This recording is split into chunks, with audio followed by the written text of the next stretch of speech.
Hello everyone, কেমন আছো তোমরা সবাই? আশা করছি ভীষণ ভালো আছো। আজ সকাল সকাল আমি ঘুম থেকে উঠে শীতের ছাদ বাগান সাজানোর জন্য প্রস্তুতি নিচ্ছিলাম। পিটুনিয়াগুলো এনে রেখেই দিয়েছিলাম নার্সারি থেকে, তো বসাবো ভাবছিলাম।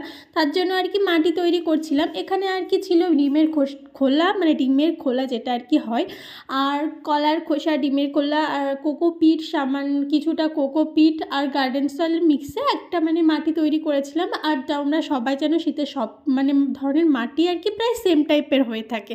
একটু ঝুরঝুরে মাটি একটু বেলে দোআঁশ মাটি পছন্দ করে সমস্ত গাছই।